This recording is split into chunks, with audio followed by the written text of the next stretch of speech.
सद्गुरु श्री ब्रह्म चैतन्य महाराज गोंदवलेकर, इनका प्रवचन 29 दिसंबर। अहम भाव का विसर्जन करके हम सुख दुखातीत रहें। भक्ति का मतलब है संलग्न होना। विषय के लिए हमने परमेश्वर की प्रार्थना आदि की तो वो विषय की भक्ति हुई, परमेश्वर के कैसे होगी। अहम भाव आने पर संकल्प उठते हैं और संकल्पात्मक विषय ही मन में आते हैं। मैं का भाव रखकर परमेश्वर की चाहे जितनी सेवा करें, उसमें कमी ही होगी। गृहस्थी का त्याग करके बैरागी बनकर मठ स्थापित किया, लेकिन फिर मठ के बंधन में पड़ गए। भगवान को जेवर अलंकार पहनाए तो क्यों? इसलिए कि हमें उसका रूप अच्छा लगे।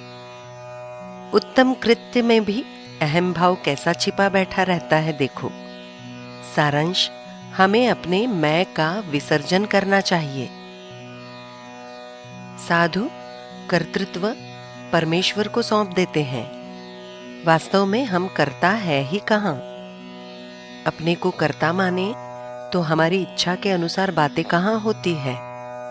लेकिन आदमी झूठ मूठ का कर्तापन अपनी ओर लेकर सुखी या दुखी होता है। अतः जिसका कर्तापन है वो उसे देकर हम सुख दुखातीत रहें।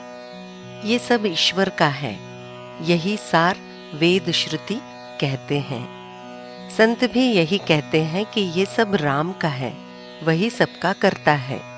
दोनों का कहना समान ही है। इस प्रकार की भावना दृढ़ करने पर सुख दुख भुगतने नहीं पड़ेंगे। मैं करता नहीं हूं, राम करता है, ये भावना बढ़ाना ही उपासना है। मैं कुछ नहीं हूं, कोई मामूली गुड़िया हूं, ऐसा माने। ऐसा कहें कि भगवान ही केवल मेरा है। संत के पास रहने से आसक्ति चाहे पूरी न छूटे, फिर भी अनजाने कम होती जाती है। अतः हम सदा सत्समागम में रहें।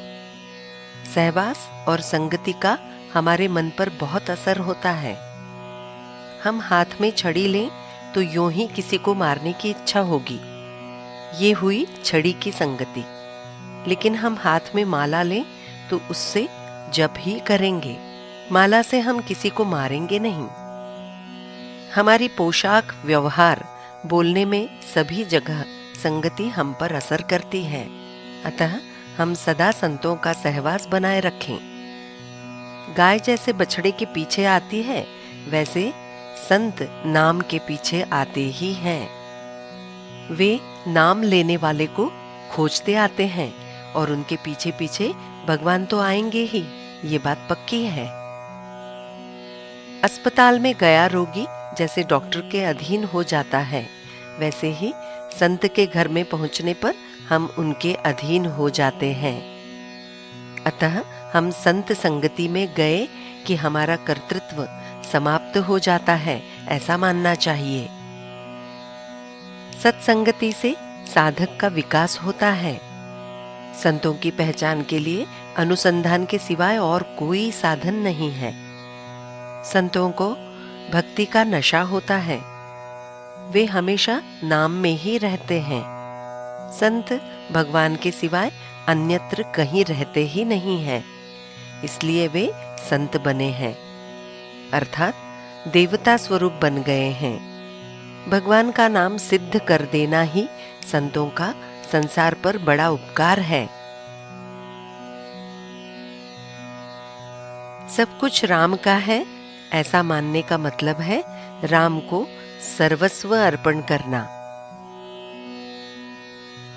जानकी जीवन स्मरण जय जय राम।